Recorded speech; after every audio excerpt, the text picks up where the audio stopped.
Milton Sports Hall of Fame is proud to present the inaugural induction ceremony. Pass right on the stick of Tonelli. Coming in with Nystrom. Tonelli to Nystrom. He scores! The Islanders win the Stanley Cup. Milton has always been a treasure for me. If I had to look at the things responsible for my life today, it's all about growing up in this town of Milton. This remarkable woman has taught literally thousands of swimmers. My husband came home early one day from New York. He said, "How long has this been going on?" And I said, "Oh, about 4 years." I am, of course, talking about Carol Murray. I just want to thank everyone for coming, especially the people from out of town, my friends, and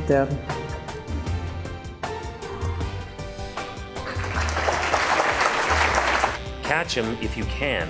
I didn't really get serious about running marathons until I was in my late 60s. They are the Campbellville Merchants. the whole village, supported them. If there's an honor to be had in the world of martial arts, chances are pretty good this man has already enjoyed it. We are celebrating Hanshi Scott Hogarth. To be immortalized in the Sport Town Hall of Fame is incredible. This is probably the biggest moment of my life. Thank you.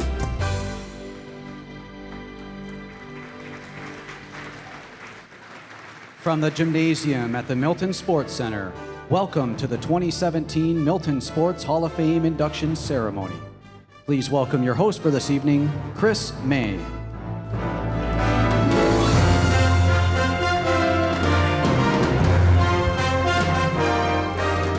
Wow. So that's what happened last year. I can't see anybody. The lights are very bright. Who was here last year? Let me hear you. That is a good group. Who's here for the first time? Oh, that's going to sound amazing on television later. We all know that there is one notable absence. 2016, 85-year-old Ed Whitlock became the oldest person to do this in under 4 hours. Austin. What is a marathon? Right.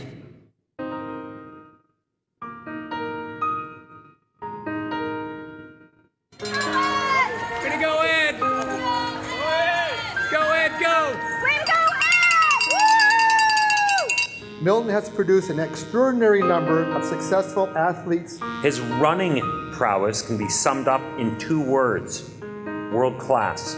This man continues to place Milton on the map in his travels as he competes on the world stage. Catch him if you can. In the athlete category, Mr. Ed Whitlock. It's a great honor for someone of my somewhat advanced age to be recognized as in the athlete category. I train in order to be able to compete. I don't do it for my good health. I didn't really get serious about running marathons until I was in my late 60s. This club was mainly was comprised of teenagers, and they'd never seen an old man run before.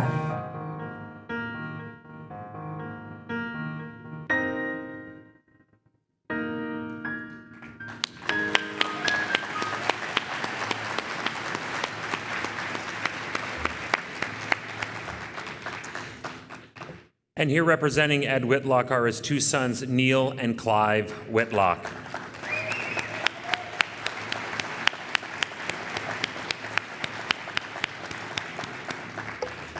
If you haven't done so yet, there's all brand new subdivisions being built in this now mighty town of Milton. And just off First Line, which eventually turns into Bronte Street, you will find Whitlock Avenue, named after Ed Whitlock.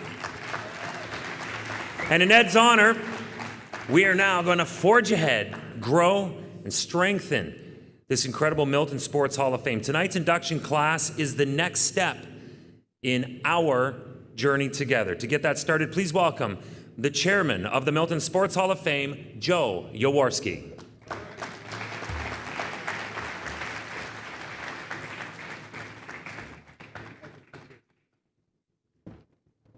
Thanks, Chris.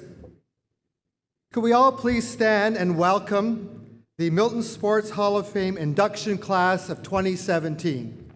They'll be coming in from the back corner door there.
Can you please be seated? And I now present to you the inductees. In the athlete category, Peter McDuffie.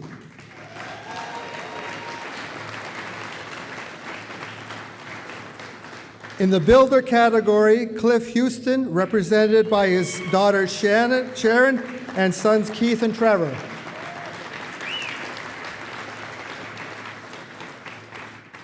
In the veteran athlete category, Ineos Sclesizi, represented by his daughters Lauren and Aaron and his grandson Scott Baker.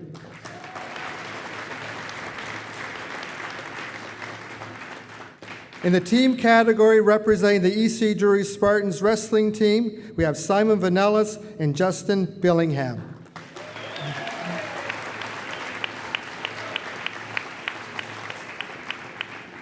And in the builder category, representing Bruce Hood, are his sons Kevin and Randy.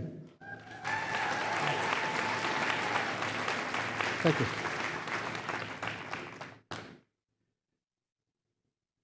I am Joe Jaworski, and I'm very proud to be the president of the Milton Sports Hall of Fame. Hall of Famers 2016 and 2017, family and friends, and supporters of this year's inductees, on behalf of the Board of Directors, I wish to extend to you a warm welcome to our second annual induction to celebrate and honor the class of 2017.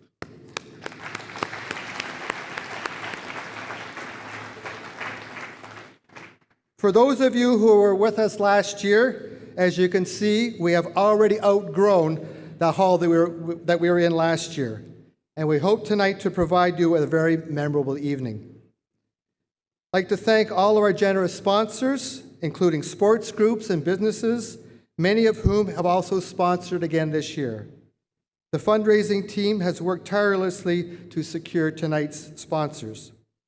And I thank the many volunteers without whom this evening could not happen.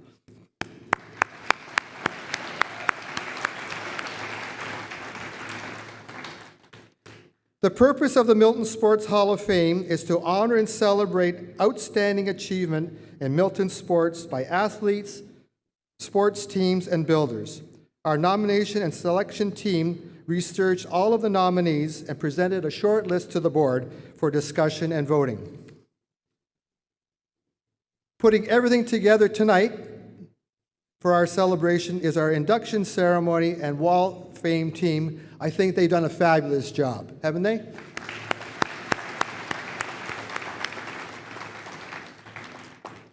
The members of the Milton Sports Hall of Fame Board of Directors are Andrew Todd, Don Crowder, Kelly Gard, Steve LeBlanc, Glenn Turner, Sem Kirkland, Martha Gleason, Bob Piley, Rob McLaughlin, and Uwe Samstung Schnook.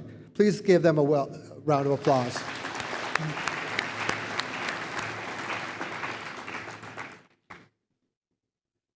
These ladies and gentlemen are all volunteers. They represent a variety of sports and come from a variety of business backgrounds. They have all risen far beyond the call of duty. To each and one of you, I say thank you.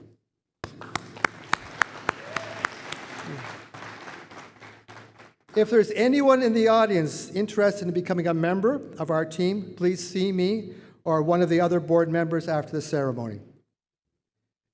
I give a special shout out to Molly McCowbray. She's a town employee. She has done an extensive amount of work on the media and communication pieces, and especially that interactive monitor outside in the hall. Other town services who have helped us a lot are facility operations, information technology, and communications. As the town of Milton celebrates its 160th anniversary this year, we are honored to celebrate its sports history tonight. Last year, the mayor challenged the board to make this into an annual event. Yes, sir, we have taken up that challenge.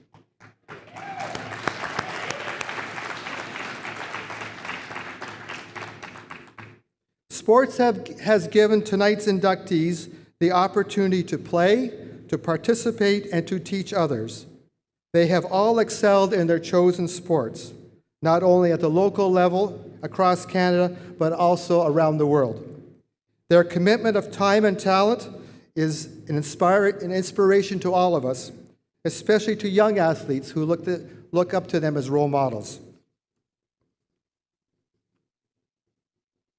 On behalf of the Milton Sports Hall of Fame and everyone here tonight, we congratulate and thank the class of 2017 for the invaluable contribution to sports in Milton. I invite everyone to sit back, relax, and listen to the stories of this year's inductees. It would be remiss if I did not thank the town of Milton for their support. So please welcome to our stage our mayor, His Worship, Mr. Gord Kratz.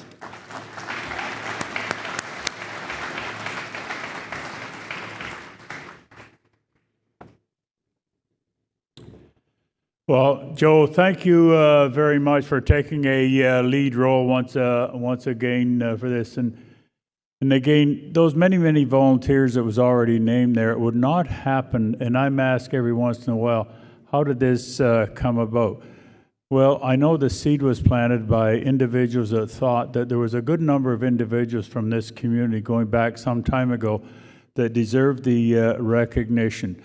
Sometimes I've often said I take all the credit for everything that goes well and somebody else can take all the blame when it doesn't. But I can't take really a lot of credit for this, but I always supported it, and again, as the majority of council today certainly did. And talk about council today, I have a large contingency of my colleagues here this evening that's very supportive of what goes on here. Now, I know I'm on a reasonably short hook here, and I'm not going to be very long either. And that might be a surprise, but you know, I want to go on record, and I thought about this today. I knew personally every one of those 2016 inductees, every one of them. I also know every one of those individuals personally that's going to be honored here in just a few moments. So. And I've always been aware that Milton was probably the best place there was on the planet, and this is just one way to prove it tonight, that we have the best of the best that's going to be recognized here again this evening.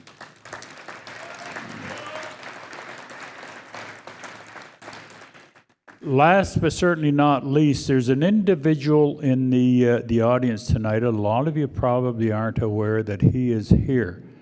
So especially those people that are going to be inducted, just think when you can get the legendary Hall of Famer, Johnny Bauer, to come out and witness this. He's here. Johnny, I know, and again, those lights are fairly bright, so Johnny, if you would stand up and be recognized. So Johnny is here to witness this tonight, so the class of 2017, you should be honored to have such an individual in our midst here this evening. Johnny, thanks very much for gracing us once again here in Milton. And Johnny's a personal friend of mine and has been for a long time. Mr. Chairman, back over to you, and thank you very much, and look forward to the balance of the evening.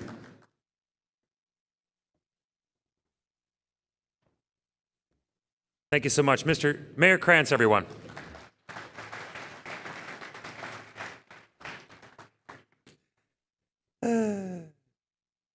Johnny Bauer is always in a good mood. And you'd be too if you still own the last goalie jersey to win a cup with a Toronto Maple Leaf on it. Thank you. Thank you. If for nothing else, keeping the hope alive here on planet Earth.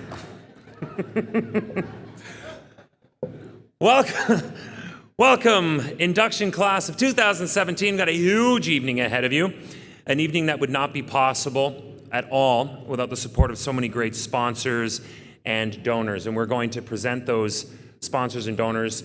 Active Transport Incorporated. You can give a round of applause. I read them all out. Cogeco, Dufferin Aggregates, Gavcom Media Productions, Intrigue Media, Manulife Insurance, Milton Minor Baseball Association, the Milton Old Stars Hockey Club, and Spring Ridge Farms. These are our gold sponsors.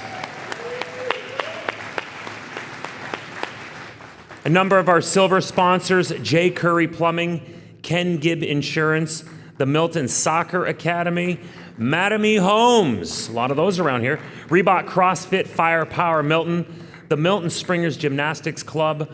They're here tonight, my friends. Orange Snail Brewers, they're over there.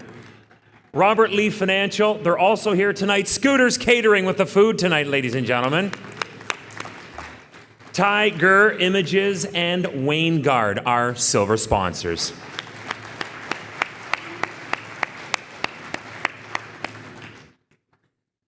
And now, for the inductees.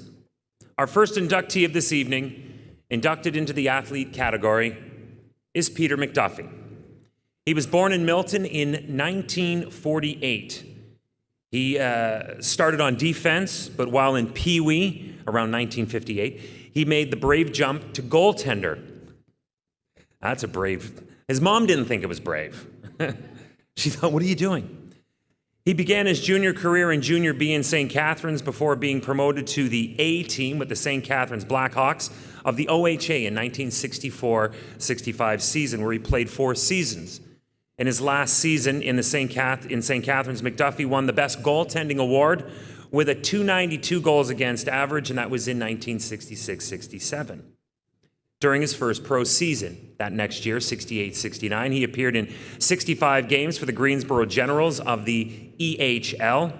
That year, he made the EHL South first All-Star team and was named its top rookie. The next year, he joined the CHL's Omaha Rangers, where he led the league with 26 wins and was named to the league's second All-Star team.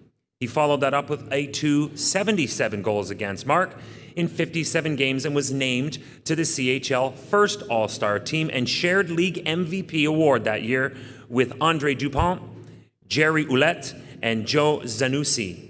Between 71 and 76, he played 57 NHL regular season games with the St. Louis Blues, the New York Rangers, and the then expansion Kansas City Scouts, and finally the Detroit Red Wings, as you see him here.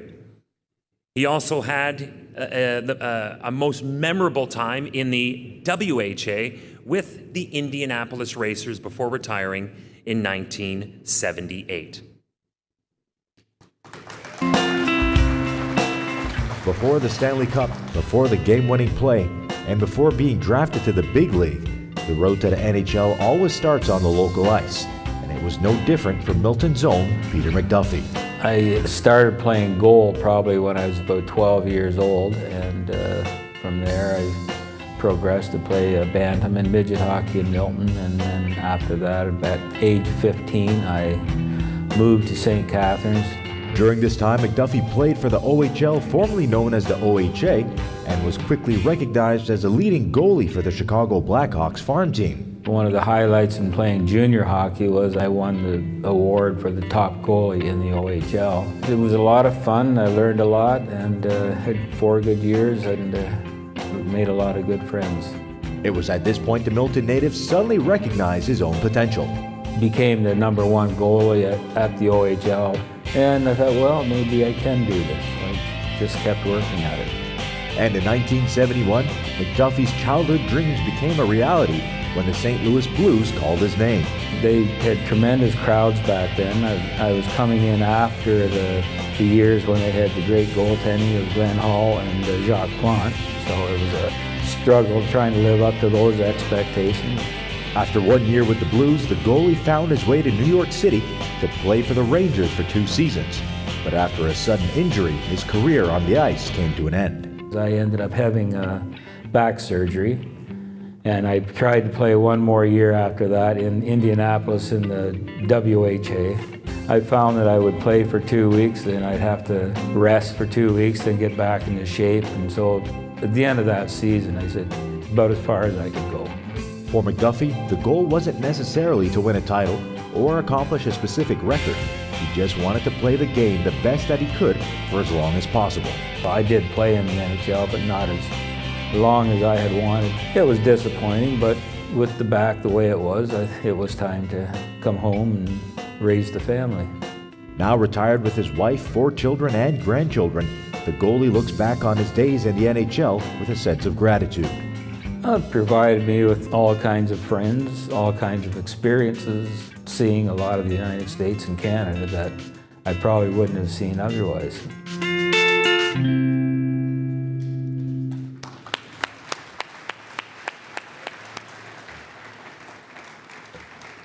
My friends, please welcome to the stage, inducted in the athlete category of the Milton Sports Hall of Fame for 2017, Mr. Peter McDuffie.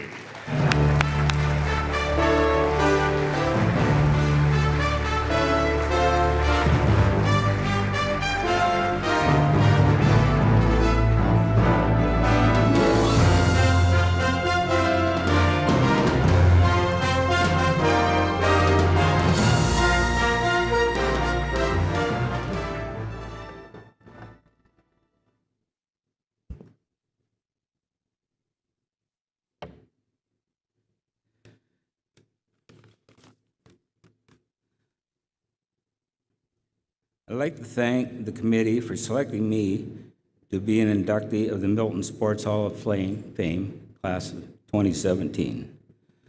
I feel very honored to be recognized in a town that has such a fine sports reputation and humbled to be included with this year's fellow inductees and last year's initial inductees.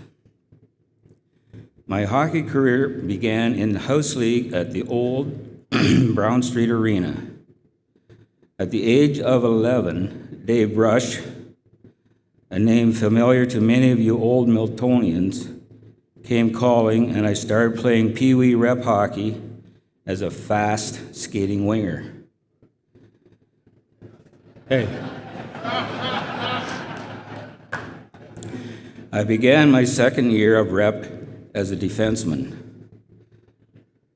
Partway through, our goalie, Ken Desjardins, was not able to play a game, and Coach Brush put me in the net. He must have known that I had gained some experience in goal on our backyard rink, where my mom and I were the targets for my 2 older brothers, Brian and Bruce.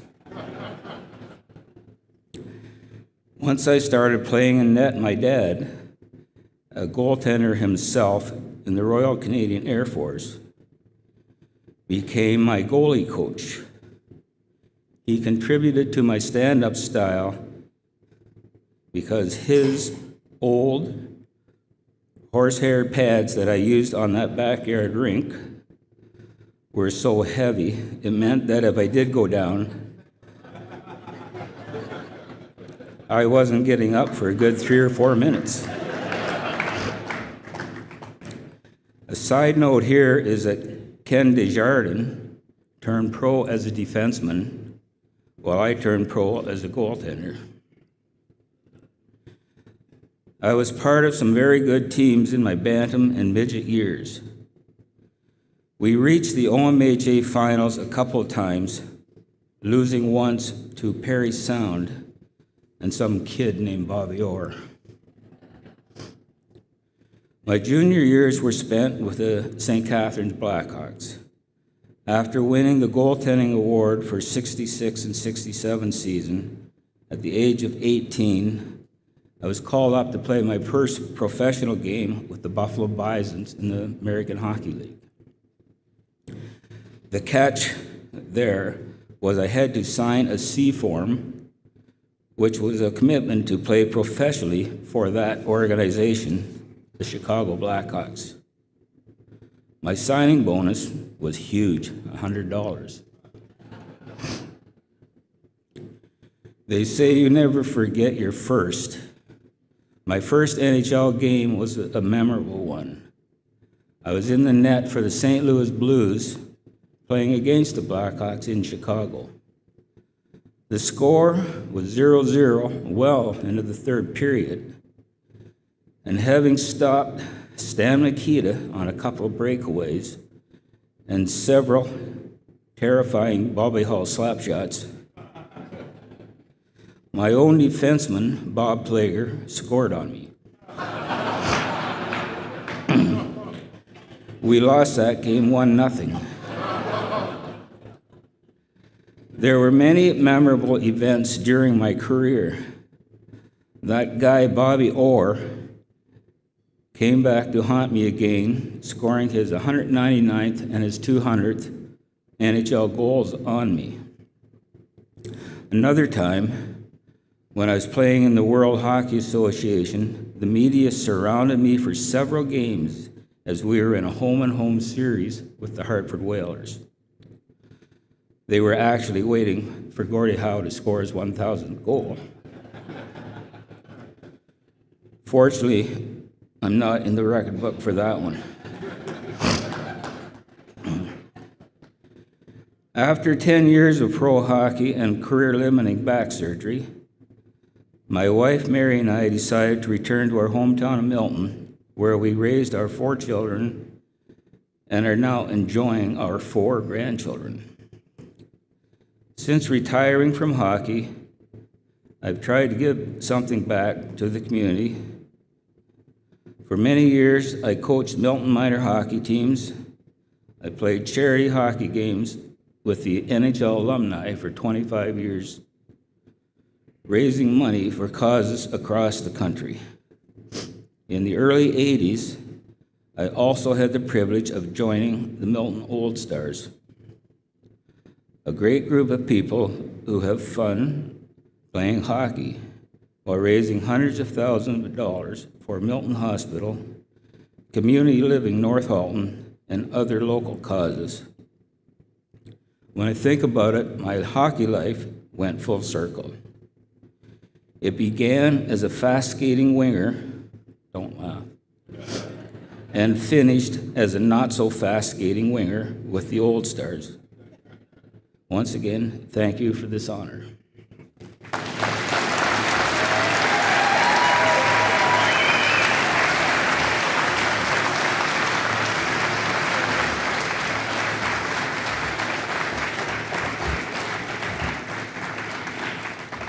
Awesome. Thank you so much for that, Peter. Our second inductee this evening, inducted in the Builder category, is Cliff Houston.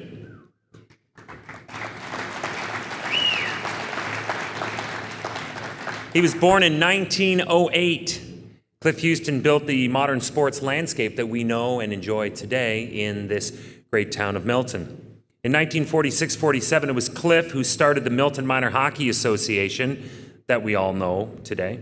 Knowing we needed officials in not just hockey, but also all of the other flourishing and burgeoning sports in the town, he took it on himself to start the Milton Referees Association for hockey and the Umpires Association for baseball and softball.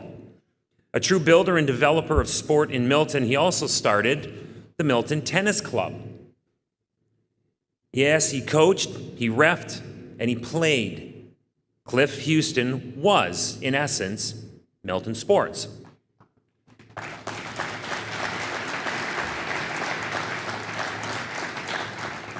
If you're a newspaper junkie like me, and you love looking back in the old archive, back in the old days I used to check through microfilm, and now you can just get it online. I love newspapers. Check out the historic pages of the Canadian Champion. You'll find articles on the first Milton team to play in the OMHA playdowns in 1967. Cliff was their coach. He also managed the Milton Red Sox of the Halton County Baseball League, and as a ref, he officiated in the Toronto Hockey League, the Ontario Hockey Association, going on to be the OHL, and was an umpire in the Ontario Baseball Association. Let's have a look back.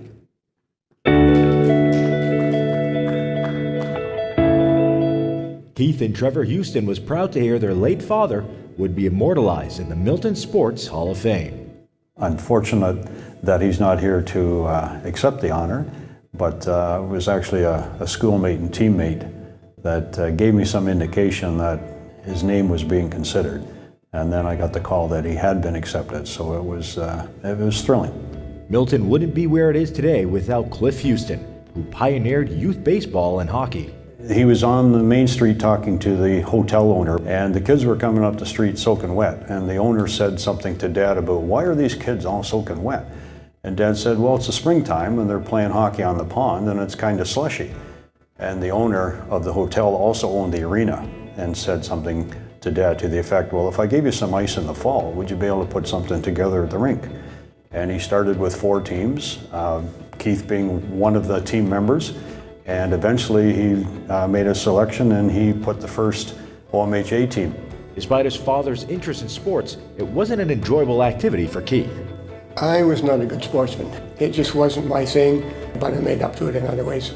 Cliff enjoyed the team aspect of baseball and hockey, but when he retired from P.L. Robertson's, he decided to switch up his involvement in sports. Even after he stopped playing, he still enjoyed the camaraderie, so he continued as a coach and also as a referee and an umpire. Trevor says his father's selfless demeanor would never allow him to stand in the spotlight. He would be very honored by this, but he would also be a little reserved about it and almost embarrassed because he didn't like attention. He always said, as a referee and an umpire, people shouldn't know you're there.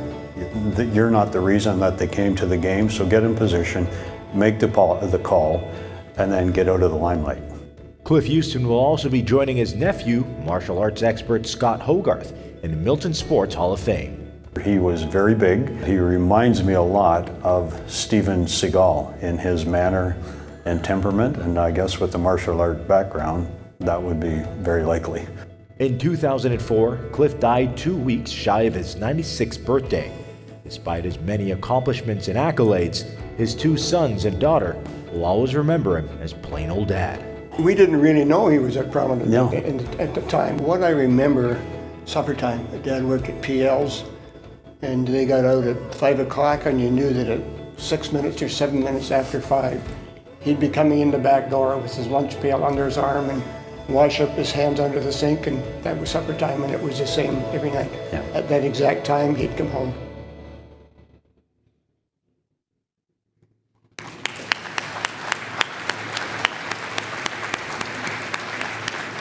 Accepting Cliff Houston's induction into the builder category of the Milton Sports Hall of Fame is his son, Trevor Houston.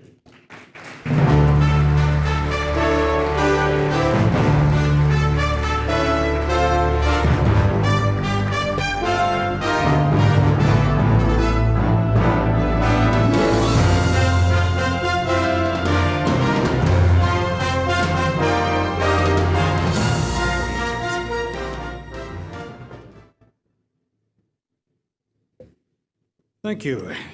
First of all, on behalf of my brother and sister and the rest of our family here, I'd like to thank the selection committee for including our father in the Milton Sports Hall of Fame.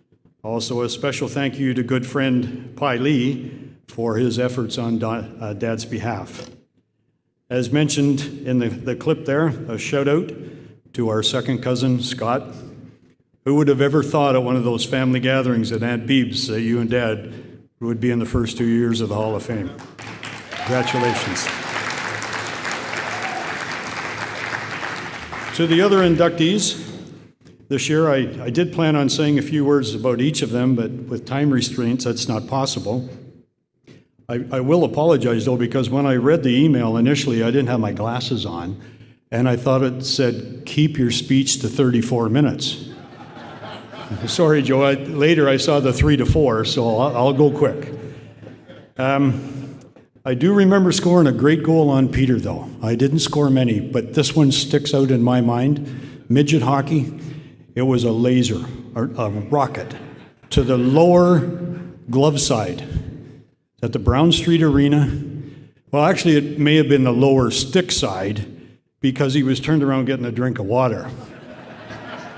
That was my only goal on Peter. The rest of them, I would have to sum them up as athletic, classy gentlemen.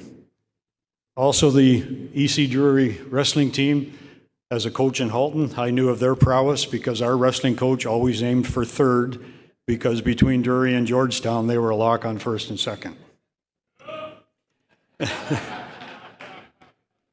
I'm so honored to have Johnny Bauer here. Him and my dad have so many things in common. I, being a Leaf fan for as many years as I can remember, and I have a golden retriever at home waiting to see me who's named Bauer. Finally, I will speak to the inductee I'm most familiar with, Cliff Houston, our father, or Pops, as we lovingly called him around the house. I would be negligent, though, if I didn't mention the most important part of his life, the rudder that kept him on course. Namely, our mom Lil, his wife of 68 years. In the summer, she joked she was a baseball widow, and in the winter, a hockey widow. Nevertheless, always supportive. Dad was a Milton boy through and through for almost all of his 95-plus years. The only exception was a brief span in the 30s when he went to Peterborough for work. We're all very glad that he went to Peterborough. That's where he met Mom and married her there. Now, back then, they had to keep the wedding a secret because married women weren't allowed to work. Keith was actually born in Peterborough. Dad was a quiet man, never raised his voice or his hand. He would be truly honored, as I mentioned on the video, but not so much for the accolades. He would love to be here for the after party and just talk sports, especially with Johnny. Apparently, my siblings were all Mom and Dad thought she could handle. They were terrible kids. But Dad had other plans. When my grandmother discussed a trip back home to England with my mother, many topics came up. Times were tough, money was short, but if they went, perhaps another child would be considered. Dad was obviously very persuasive, rule Britannia. When I was born, Dad's playing days were mostly behind him. There was no old-timer sports. My memories of Dad's baseball, hockey, and tennis come from the many, many photos, all neatly labeled by team, year, and player name. I sadly remember coming into the back of room off the kitchen where the pictures were hanging, and Dad, now in his early 90s, was leaning on the freezer viewing the selection when he quietly said, "I'm the only one left." I remember one other discussion with him perhaps a few years earlier when he quizzed me on what I thought his favorite sport was. I had no idea that the answer was tennis. I do remember the original tennis club on Main Street, now the site of a credit union. Most of you have heard the minor hockey story. It was just on the video, so I'm not going to repeat that. I remember him as an MRA hockey referee. Before I was born, he did OMHA games. Now, you think of today's scheduling, it wasn't like that. They had to get the Toronto Saturday morning paper, go to the sports page, look up the game in Orangeville, 8 o'clock p.m., Orangeville versus whoever, referees, C. Houston Milton, D. Brush Milton. Problem was, neither of them owned a car.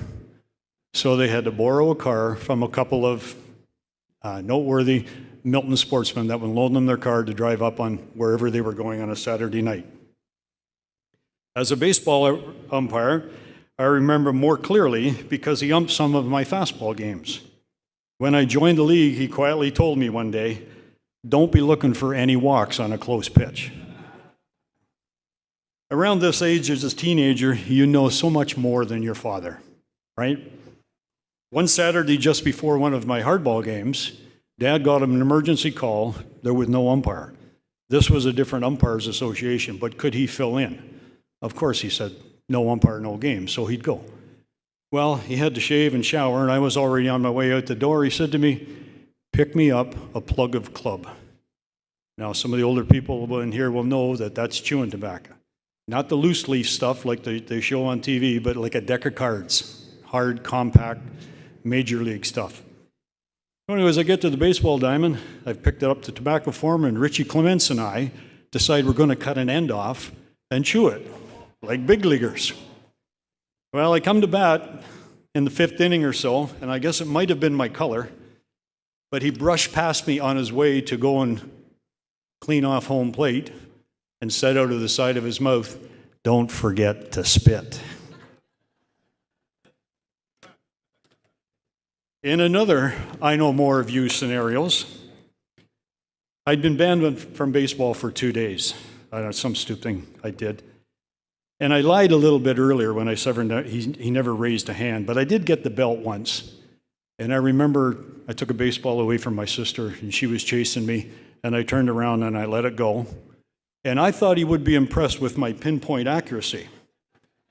But apparently I misjudged the love between a father and a daughter. So that was the first and only time I ever got the belt. We talked about it, and he said that it probably hurt him more than me. So anyways, when he wanted to teach me something, he decided to take something away, and my greatest love was baseball. So this 2-game suspension, he calculated I'm only missing a practice, so it's probably not a big deal. I asked him if I can borrow the car to go up to the Milton Plaza and get something for homework. Well, that's probably the clue there. Anyways, off I go, make a right on Commercial Street, which you could probably see from our house. Get to the ball diamond, drive in, say, okay, let me throw a couple of batters, BP, because I was a pitcher, and then let me have a couple of hits. Everything's going along fine. Pie was there. It was probably all his fault. Anyways, during my hits, they all stop. And I'm saying, come on, I don't have much time, come on. So finally, somebody gives a head nod. I turn around, and there's Dad on the track on my bike. This is raising a hand to him. So I go over, and he said, apparently you didn't understand the 2 days of baseball. Go tell Timmy, the coach, now it's 2 weeks. I'd rather have been hit with a sledgehammer. He said, and you can come to the games. You just can't dress. You can sit on the bench. So talk about lesson learned. Now, I wasn't always in trouble. Sometimes I even pleased him. More in baseball and hockey. He came to most of my home games and usually stood off quietly by himself. Never heard him yell or show much emotion. But long before Don Cherry made it popular, all I needed was that, a simple thumbs up.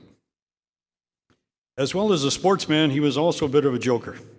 If I had time, I would love to tell you about some of his practical jokes, particularly the ones that didn't go as planned. It's even funnier when the joke's on the joker. I must be getting close to 34 minutes by now. But the difficult part, how do you sum up 95 years in 5 minutes? That's 30 seconds per decade. That was the one difficult part. The other difficult part was how do you end it? Well, I hope this means as much to him as it does to me.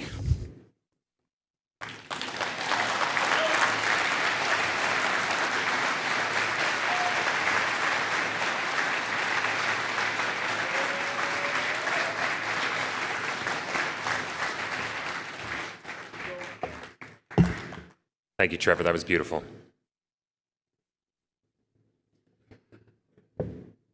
Our third inductee this evening, inducted in the veteran athlete category, Ennio Sclizzi.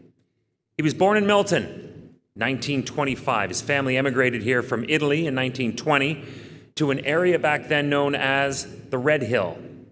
He honed his skating skills on the Mill Pond, wearing speed skates But as any red-blooded human, that'd be Canada, planet Canada, he found hockey to be the greatest game in the world and fell in love with it immediately. And in 1938, he worked his way from the Stratford Indians of the OHA all the way up to the pros. Enya played his first NHL game at the even at that time, very young age of 21, and went on to enjoy 81 games between 1946 and 1952 with the Detroit Red Wings and the Chicago Blackhawks, winning a Stanley Cup with the 52 Wings. During his career, that also included stints in the AHL and the WHL, he got to play along legends like Gordie Howe, Sid Abel, and Ted Lindsay. In those days, there were no superstar egos to contend with, as all players in this elite league, remember there's only 6 teams at this time, considered each other all in this together. For that reason, Enya had the reputation of being a gentleman both on and off the ice. In the 60s, he returned to Milton from British Columbia, where he raised a family and coached the Milton Merchants. It was the legend of a kid from a small rural town of Milton who rose to the only 6-team NHL that brought the community together as they watched one of their own achieving a dream and helping put Milton on the map. Let's have a look back. In the 1920s, Milton was home to many immigrant Italian families. They worked in the brickyards known as Red Hill. The rural life was as close to Italy as you could get. Over the winter months, when his father told him to milk the cows, Enya Sclesizi would often be found skating on the frozen creek, a passion that would lead him to the National Hockey League. After a stint in the AHL, Enyo's first NHL game was in the 1947 playoffs with the Detroit Red Wings, facing the Toronto Maple Leafs at Maple Leaf Gardens. Despite the loss, Enya was called back by Detroit in the following season. He returned to Maple Leaf Gardens to face the Leafs once again, and on March 20th, 1948, 15 feet away from the net, the hometown Miltonian scored his first NHL goal. Enya was quickly recognized for his speed on the ice, as well as his silver mane, which earned him the moniker the Grey Ghost. Despite playing a total of 81 NHL games, scoring 12 goals, 11 assists, and 23 points, Enya's greatest accomplishment was during his AHL career. As part of the Indianapolis Capitals, they went undefeated in the 1950 playoffs to win the Calder Cup. But shortly after his first child, Aaron, Enya decided to retire from professional hockey and begin a new chapter as a father. He had an amazing, generous spirit. So generous and kind to all people. And when you were with him, you felt like you were the only one with him. Even though the Grey Ghost was off the ice, Enya still found a way to keep active. So he was very athletic and in great shape. Really, golf was his main passion as he got older. So he just did sports well. Despite his athletic ability, Enya's real talent was channeling his passion, a lesson his children have learned from his life. His main philosophy was do what you love, whatever that is. So for him, it started off with the NHL, and that's what he loved. And then when that career was over, he just did other things he loved. There was no pressure to be excellent at anything. It's just have fun and do what you want to do. Although Lauren and Aaron are familiar with their father's many qualities and abilities, they believe his greatest was his humility. My dad never, had these fireside chats where he went on and on about his hockey career. There was never any bragging in our house. He gave you the attention that you needed, so you felt loved every second of the day. In 2012, Enya died at 86 years of age, leaving nothing but fond memories behind. He had a fun life. And even when we were planning for his funeral and going through all his photos, and you'd open them up and it'd be like, golf course, golf course, golf course, golf course. I'm like, I don't know if it was hard work or just a lot of pleasure that he got paid for. On Saturdays, I remember him taking us to Main Street. Dairy Queen was called the Frosty Freeze in Milton. So he was very involved. He took us out a lot, hiking at Rattlesnake Point when we were little. Those are the things I remember.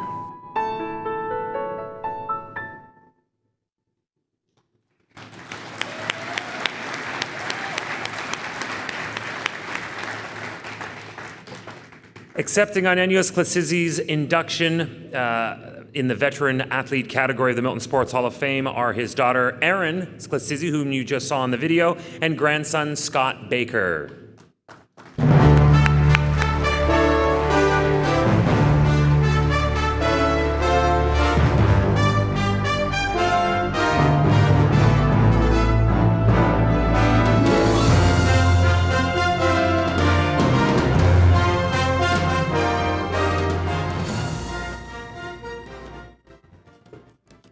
First, I'd like to say I'm really honored to be here in place of my grandfather.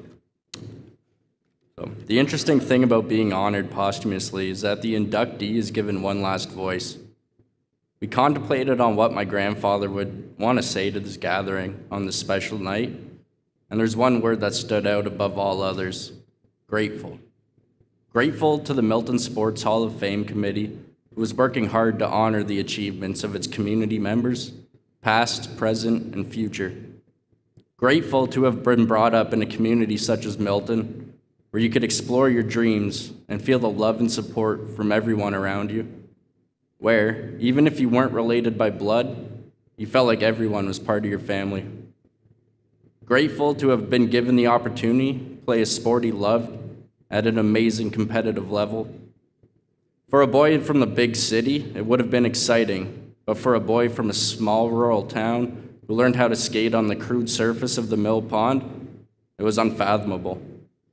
Grateful to have met many amazing athletes and friends during these hockey years, and to be a member of an alumni that would meet regularly at luncheons to reminisce and catch up.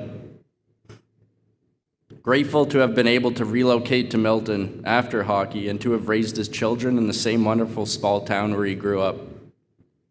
Grateful to have found a post-hockey career with Matthews Bronze, where he loved the people that he worked alongside, the traveling when he went into sales, and the many rounds of golf. And yes, there were many, many rounds of golf.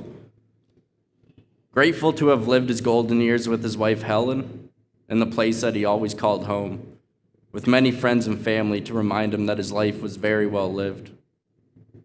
To be honored for doing what you love by a community you love, well, simply doesn't get much better than that. So from the bottom of our hearts, and from a spirit that is very grateful, thank you.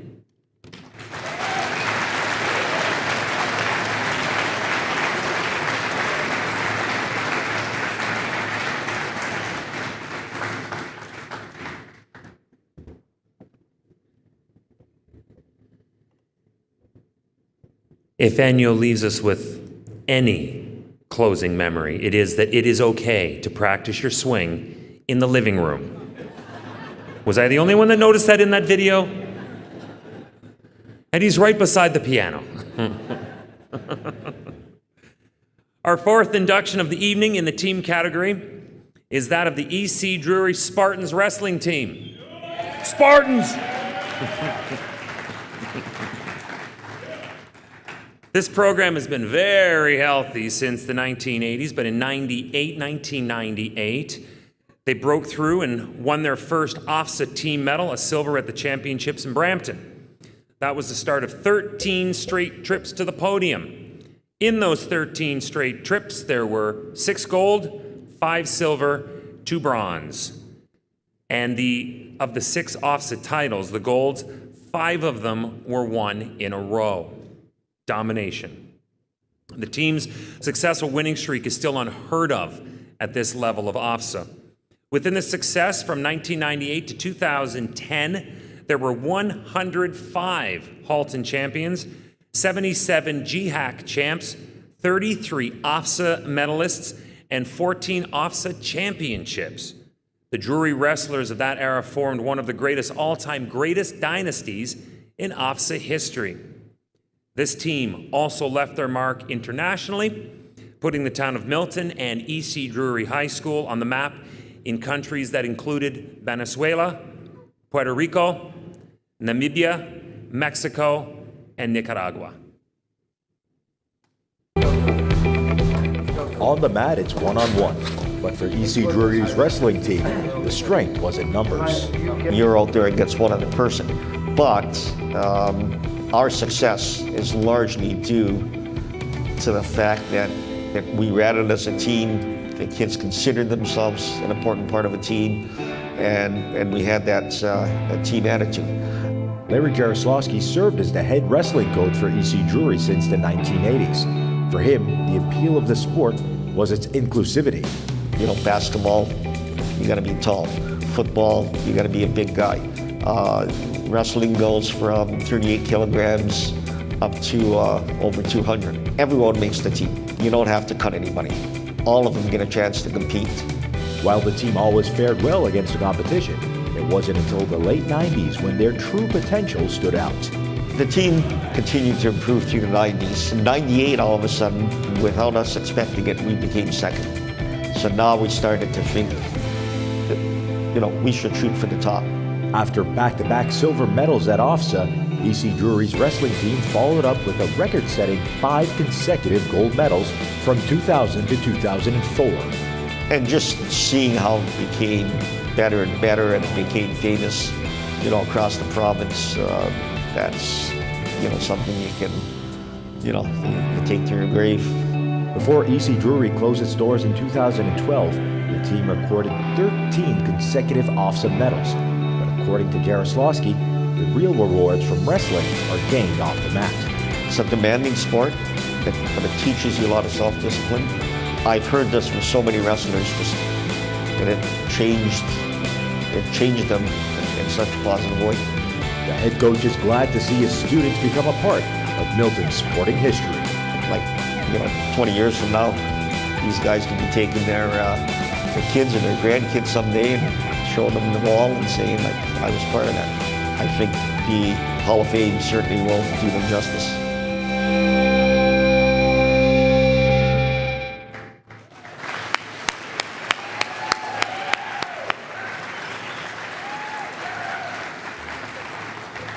Accepting the EC Drury Spartans wrestling team induction into the team category of the Milton Sports Hall of Fame. Couldn't wait to get up here. Larry Mooch Jaroslawski. Coach.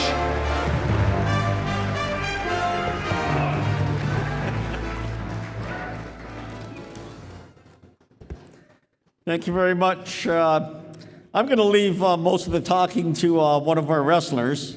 But first, on behalf of the team, I would like to congratulate the other inductees and thank the committee for bestowing this honor upon all of us tonight.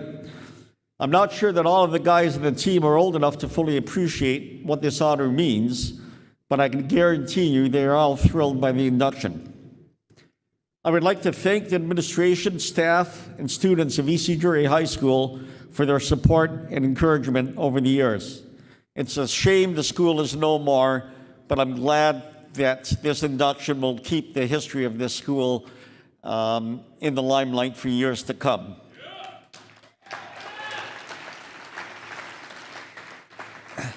I would like to thank the parents of the boys, many of whom became regulars at our competitions and helped us to host our tournaments and with various fundraising events for our many trips abroad.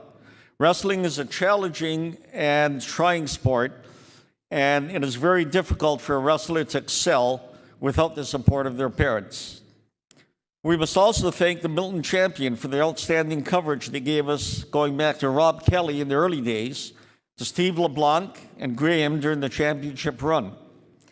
Not only did the champion make the town aware of our many successes, but it inspired the team and encouraged many newcomers to high school to give the sport a try. Most of all, I must thank the many wrestlers who came before this group. From humble beginnings, it was the wrestlers of the 80s and 90s who created the passion and determination and the culture that became the trademarks of Drury wrestling.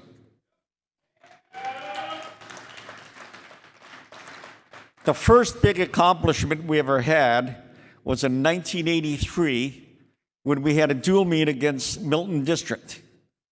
It was the first time ever any EC Drury High School team ever beat Milton District at anything. And I might add that the Milton District wrestling team folded at the end of that year.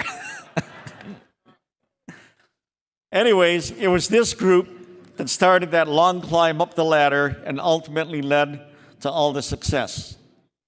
Finally, congratulations to the record-setting wrestlers and coaches from 1998 to 2010 for your commitment and your achievements that led to your induction to the Milton Sports Hall of Fame. And at this time, I would like all of those guys, wrestlers, please stand up, take a bow.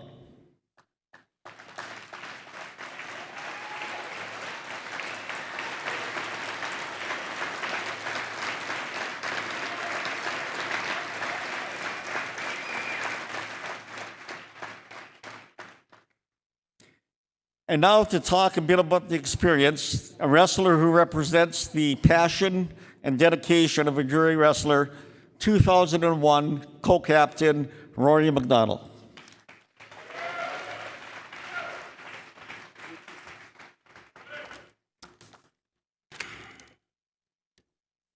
Thank you for the kind introduction, Mooch. My name is Rory McDonald, and as Mooch said, I was the co-captain of the team in my final years at Jury.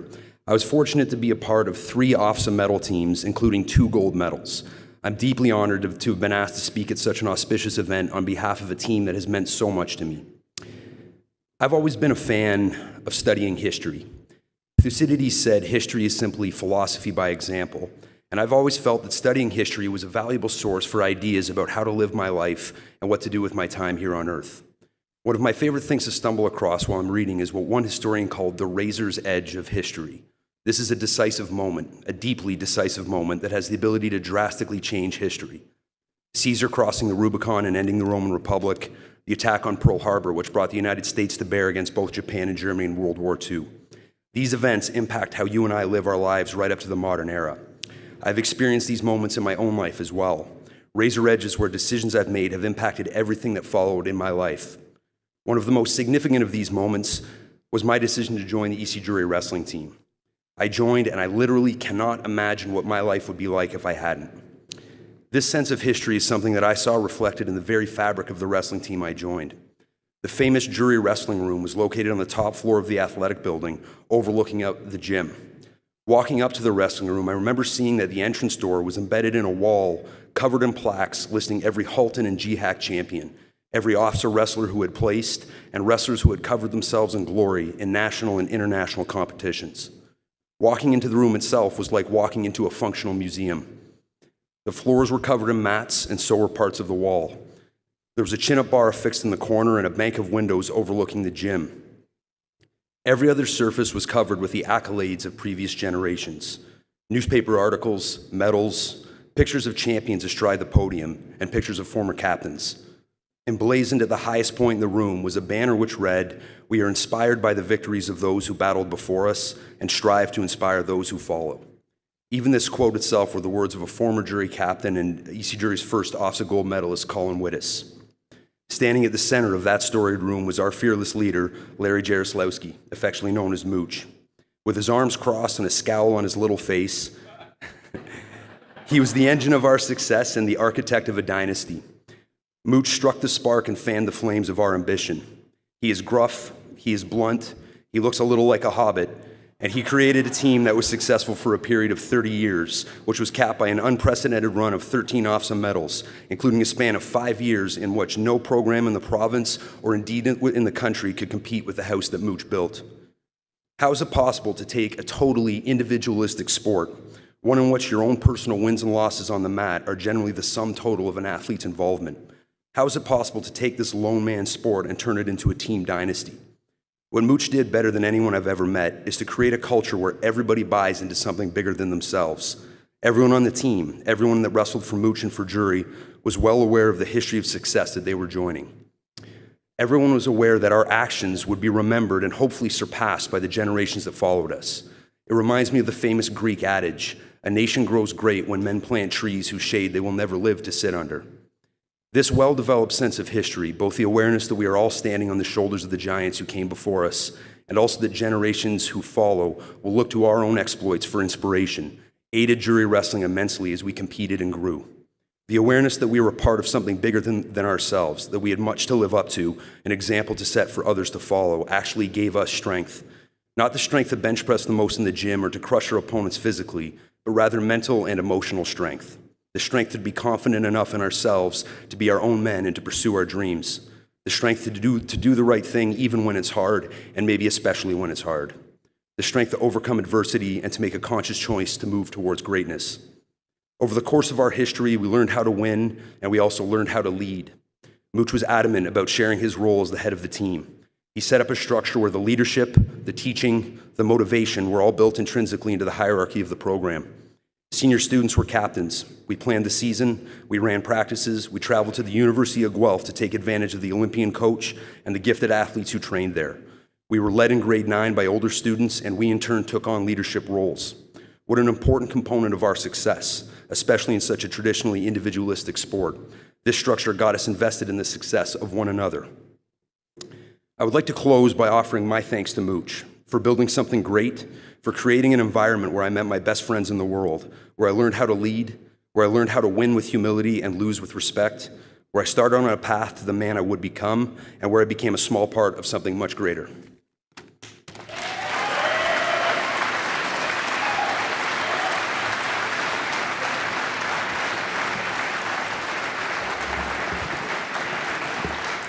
Great job, Rory. And that is the mark of another mark of a great coach who just decides, I'm just going to say hello, and then I'm going to have my team take it the rest of the way. It'd be Mooch. Great job, Rory.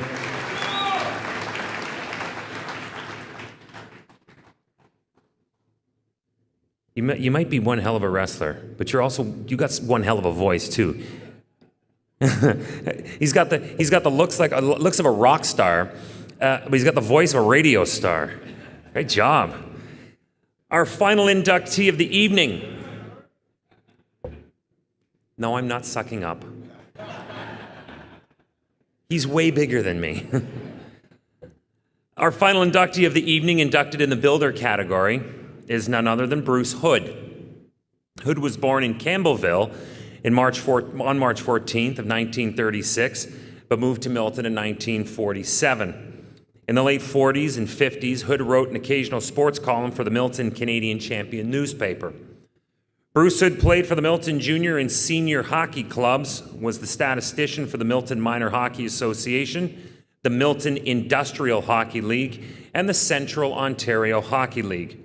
Working his way up through the ranks as an official, he, of course, will be remembered forever for his 21-year NHL career where he presided over 1,000 regular season games, 157 Stanley Cup playoff games, 3 All-Star games, as well as 3 Canada Cup tournaments. Do you remember the Canada Cup tournament? Anyone? Good. He was the first professional referee to take part in the World Championships in 1985 in Prague, Czechoslovakia. As an NHL ref, Hood was instrumental in the formation of the NHL Officials Association, and that was founded in 1969. He broke into the NHL while it was still only in its infancy as the original 6. It had finally gelled with the final 6 teams that would go on into the future of the NHL. So we got to see the launch of several eras of expansion. Many teams who flourished, many who did not, and many others who are only in the history books now. He was the last official to wear the number 1 on the back of his jersey, and the last to officiate in all original 6 arenas. Bruce Hood was the referee for Game 4 of the 1970 Stanley Cup Finals, and for those of you who are not familiar with that one, that was where the Bruins were playing the St. Louis Blues. Bobby Orr scored the winning goal, was tripped, flew through the air, and it's been immortalized in works of art and photography and is presented at the Hockey Hall of Fame. For 18 years, Hood operated developmental camps for hockey officials, which attracted students from several countries, while also writing 2 best-selling books on the game of hockey. Over the years, Bruce has dedicated his time to local initiatives like the board of Milton District Hospital, the new gigantic Milton District Hospital, Canada's Fair Play in Sport Commission. He was also the commissioner of the National Lacrosse League. You might not have known that. And for 30 years has been proudly involved with the Special Olympics. Bruce Hood.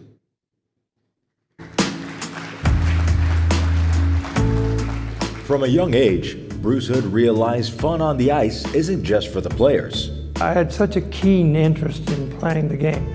I didn't have enough drive to have my skills move to the level to make it to the big leagues. And one night the local linesman got hurt.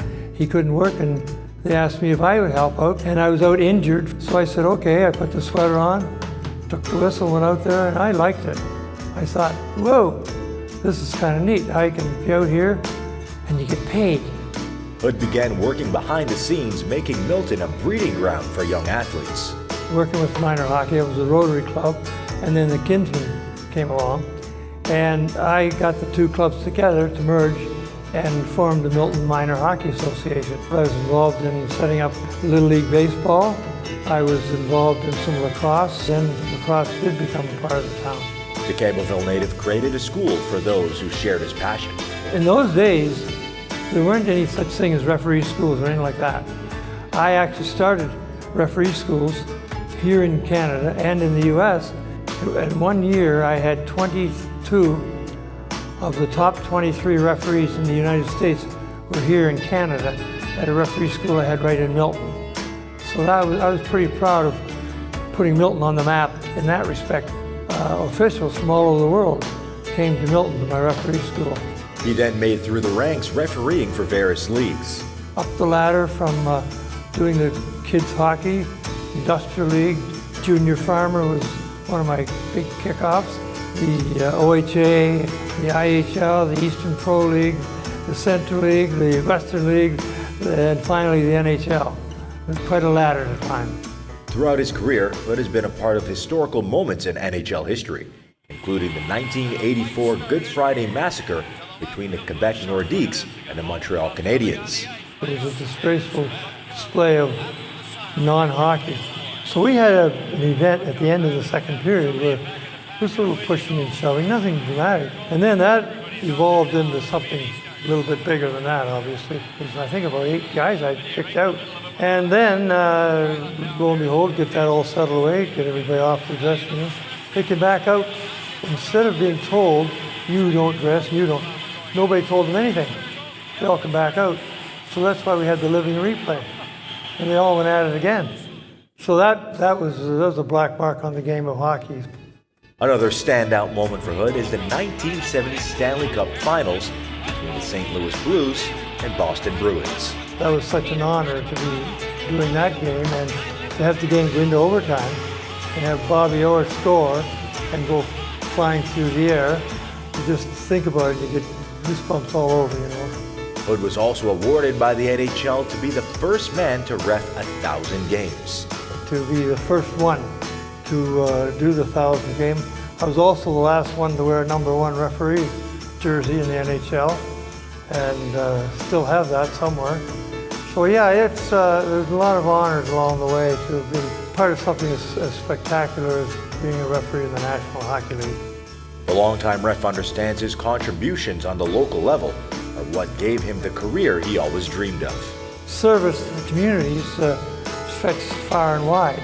And leading into my ultimate career, refereeing in the National Hockey League, it all stemmed from living in a small community, helping out, putting something back for everybody.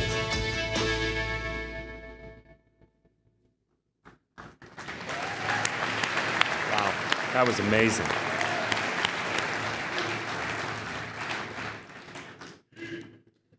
Accepting Bruce Hood's induction into the Builder category of the Milton Sports Hall of Fame are his sons, Kevin and Randy Hood.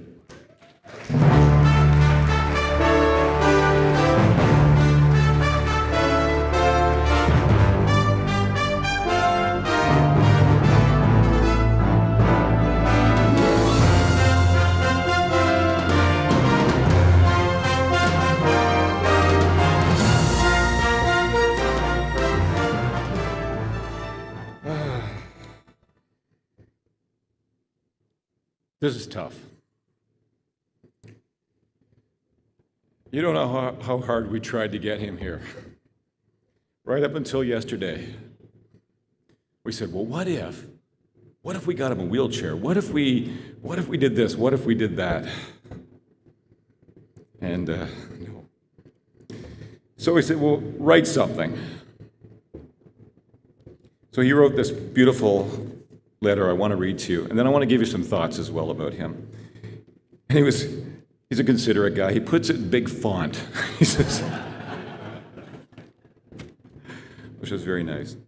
But first, I want to say something to my buddy John Tonelli. John, where are you? John and I grew up together. Johnny?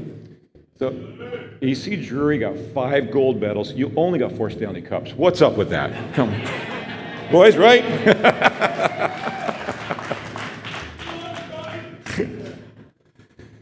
Oh, man. Okay, so first I want to read what my father has sent. Good evening to my wonderful family members and friends in attendance, to my fellow inductees and other Miltonians. First of all, I must tell you how extremely disappointed I am that I cannot be there with you tonight. It has been something I have been looking forward to for so many months, but alas, it was not meant to be. I'm stuck here in a hospital bed with cancer dictating my every move. At this time, I have a message for all the men in attendance. Get your PSA checked.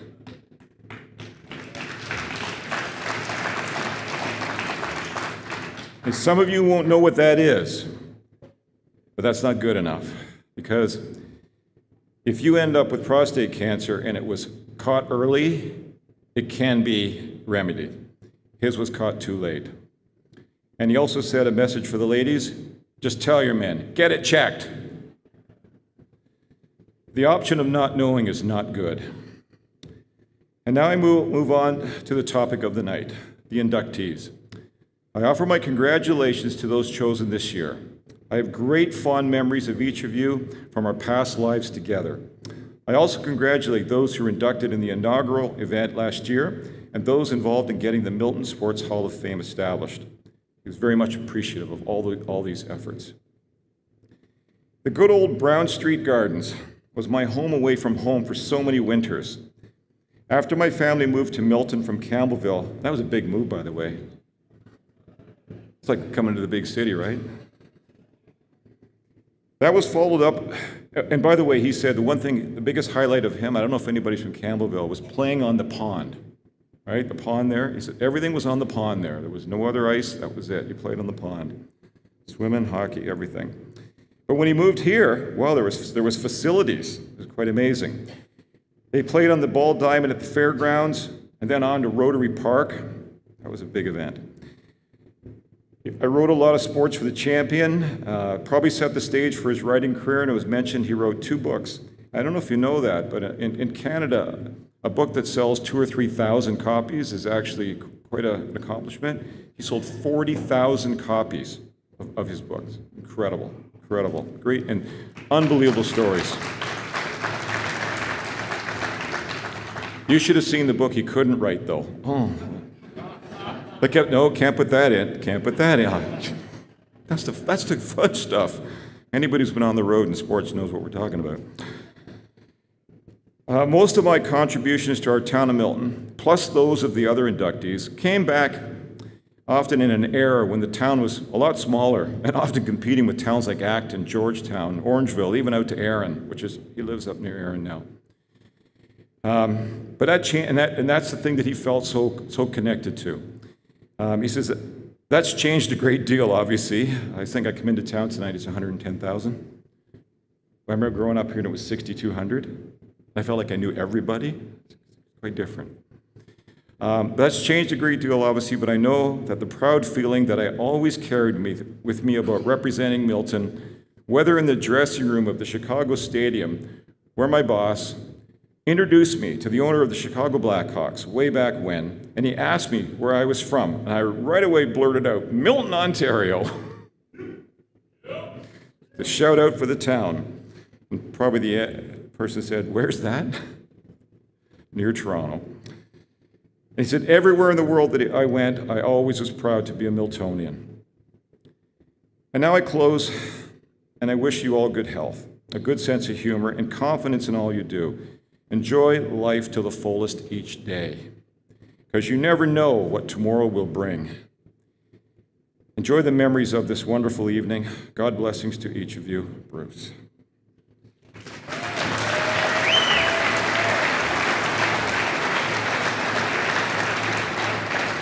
So I just want to take another minute and just give you some personal reflections from my brother Randy and I. He said, you go up there by yourself.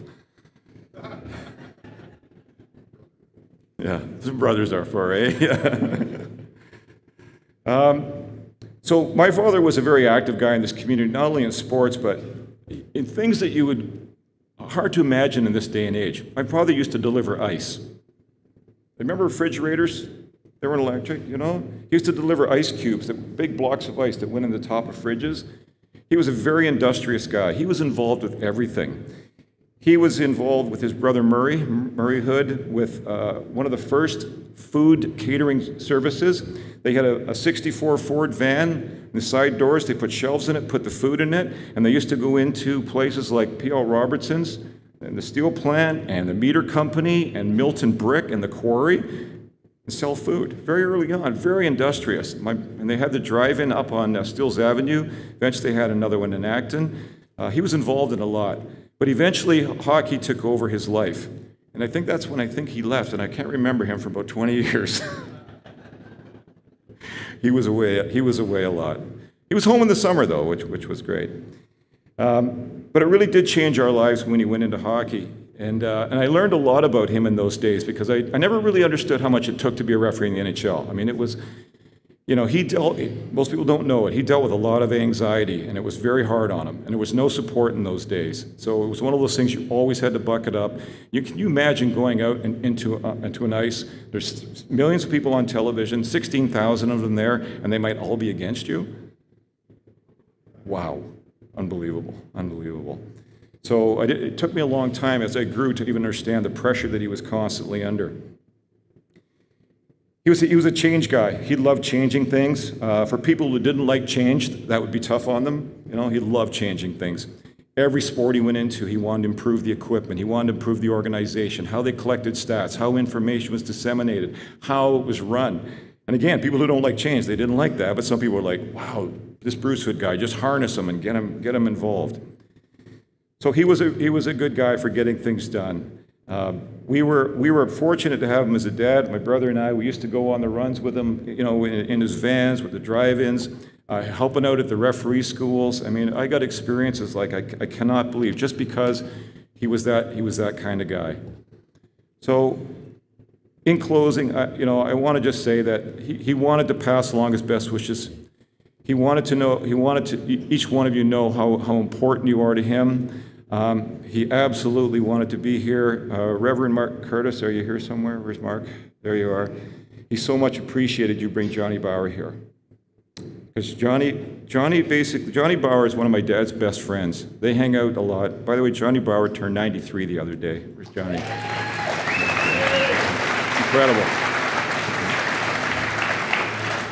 But they are kindred spirits, because if you think about it, probably two of the loneliest professions are referee and goalie. So they're very much connected on that lonely profession, so they knew what each other was up against all the time. So Johnny's been an amazing friend for my father, and just an amazing kind of stalwart that my dad could talk to at any time. We so much appreciate you being here tonight, Johnny, everybody here. I think my dad's sister Marina's here, and my cousins are here somewhere. Yeah, hey guys, what's up? And I think at the end of the day, we're going to have a great video to show him. He wanted me to make sure that I give every one of you an autographed card of him. So make sure you get yours. I think we got enough, Randy? Yeah, he's got them right there. He actually signed every single one of them. So oh well, it was easier than I thought, because he's got great courage at this stage in life, so it doesn't take me much courage to stand up here and talk on his behalf. So thank you all again, and have a great night.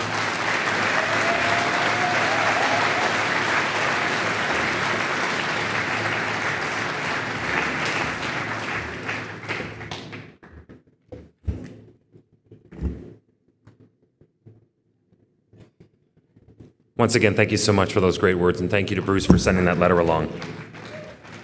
Wow, what a night. I remember, what year was it? In 80 or 81, I was taking power skating class in Burlington. And our power skating class was just about to wrap up, and there was a referee training school. This is in Burlington, actually, that was coming up around the corner. I think it was at the old Kiwanis Arena in Burlington, which I do not think is still there anymore. And on came Bruce Hood, and I was like, I wasn't allowed to swear back then, so it was as close to, it was the biggest WTF moment for me. It was the greatest. You gotta be kidding me, that's the guy from television. That's Bruce Hood. He's got that magical hair, look at him. It was incredible. And I do remember that game between the Canadiens and the Quebec Nordique. I never missed a Canadiens Nordique game because you knew that those were just going to get off the hook really, really quick. The only thing comparable to that was Islanders and Rangers. That was about it. Those could have been gong shows in no time flat. Hey, have you guys had fun here tonight? I thought so. If you want to have more fun and continue to relive tonight's ceremony, before you leave, honest to God, that door, my left, your right, my left, your right, that is where all of the 2017 inductee plaques are hanging on the walls. That's the wall of fame for the Hall of Fame for Milton. And we have our fully interactive component to it as well. So please do yourselves a favor and visit that before you leave. And also when you get home, because there's a lot of photos taken here tonight, feel free, be sure, go on to Facebook, just search up Milton Sports Hall of Fame and follow us on Facebook as well. That way you'll also get all of the information for next year's ceremony. But I have the inside scoop for you right now. The 2018 induction ceremony, put this in your day planners or whatever you have now. It is tentatively scheduled, we pretty much stuck to it this year. Mark this date down, November 15th, 2018. November 15th, 2018. That is what will likely be the third annual Milton Sports Hall of Fame ceremony. If you want to know more information about the 2018 nomination deadline, because you can also help us with the nominations as well as sponsorship opportunities, visit us online. You can just go to the town's website, milton.ca, or shoot us an email, info@miltonsportshof.com. Once again, this night would not, there's some information right there. Once again, this night would not have been possible without the support. Love you, Mooch! Keep them away from the drink table. It's only $5, and I think they came with pockets full of nickels. Once again, this night would not have been possible without the support of all of our sponsors and donors. How about it for our gold sponsors and our silver sponsors? Thank you to our, of course, a big hand for the Board of Directors for the Milton Sports Hall of Fame. Thank you for helping us honor the very best in this town's sporting community.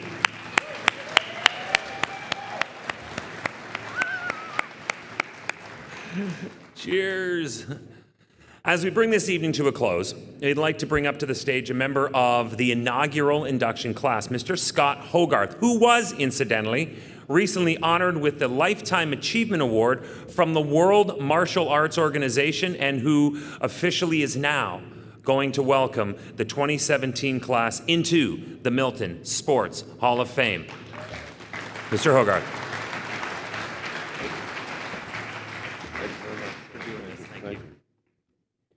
Wow, what an honor. First of all, I'd like to give a shout out to Johnny Bauer. Know that I stood on Carlton Street in 1967, jumping up and down, going, "Let's go Leafs." I'm still going, "Let's go Leafs," but I'm not standing on Carlton Street anymore. One of my favorite possessions, of course, is a signed picture from the old Maple Leaf Gardens with Johnny Bauer, Andy Bathgate, Dickie Duff on the signature. So thanks, Johnny. I really appreciate you. You're quite a man.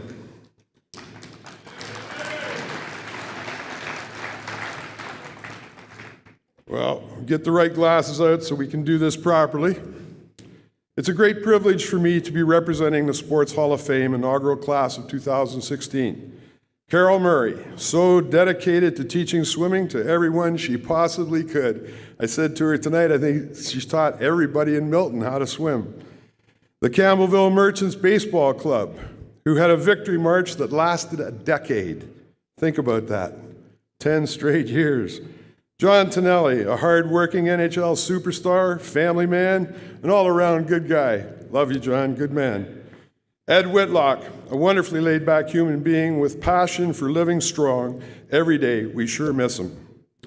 It was a wonderful surprise and very humbling to be inducted last year with all the other amazing nominees. We all have a common bond to give 100% to all that we do. So we acknowledge the new group of 100%ers and welcome them to the 2017 Hall of Fame. Enio Sklizizi, Milton's first NHLer. Wow. Peter McDuffie, NHL superstar, a heck of a goalie. Bruce Hood, one of the very best referees ever, and was spoken to me today. That's because he let the guys play hockey. The EC Drury wrestling team, for whom losing was not in their to-do list. I understood this. I used to come up to that room and do a little bit of teaching martial arts, and I had a lot of good friends that played and did the wrestling there. And thank you, Mr. Jaworski. You were a great, great coach. My own great uncle, Cliff Houston. It is very special for me to honor my Uncle Cliff. We will forever be tied together through the Milton Sports Hall of Fame.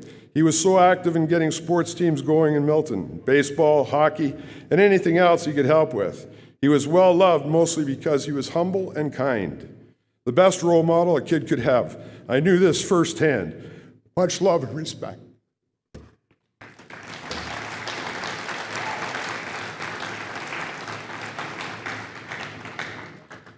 As we get older, we have a duty to set a good and strong example for our youth.